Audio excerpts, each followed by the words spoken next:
Ang pamahalaan may mga programang universal healthcare para sa mga kababayan nating hindi maabot ang gastos sa pagpapaospital at pagpapatingin sa mga doktor. Alamin natin ang buong detalye tungkol sa programang ito mula sa report ni Waywaya Macalma.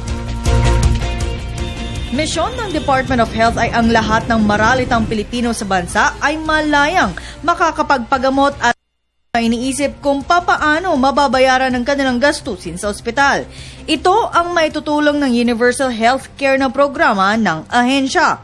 Ayon kay DOH Secretary Enrique Ona, hindi na kailangan magbigay pa ng kahit anong papeles bago sila gamutin dahil sa tulong nito. Maski ang pagkakaroon ng utang sa mga pampublikong ospital ay mawawala na rin sa tulong ng kalusugang pangkalahatan o ang tinatawag na Universal Health Care. Out of pocket. Anong ibig sabihin? Walang silang idadagdag. Hindi sila magbabayad sa doktor o hindi sila magbabayad sa ospital. Ang pamilyang yun, pag pumunta sila sa ospital dahil sila'y nagkasakit.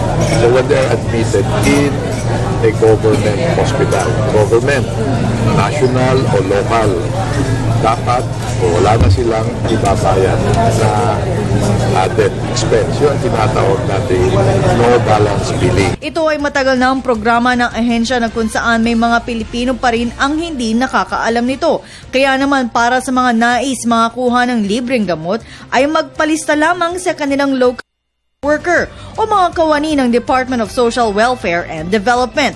Kaya naman humihingi ng tulong ang kalihim sa lokal na pamahalaan upang mapaigting pa ang kampanya ng ahensya. Ang kababayan, pag nagkasakit sila at pumunta sa ospital at pag tinignan sa listahan na wala sila doon sa listahan, i-evaluate pa rin sila. Ibig sabihin, titingnan ng ating social worker doon kung sila ay that fits into the so-called poor.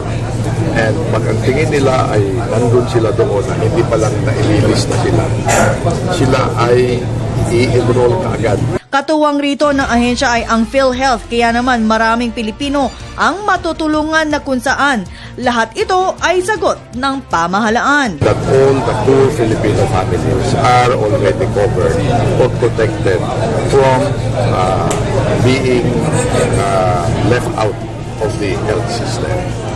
Siniguro naman ni Secretary Ona na pinupuno na nila ang mga kakulangan ng doktor, nurse at maging ang mga pasilidad ng mga pampublikong ospital. Para sa Misyon ng Bayan, Waywaya Macalma.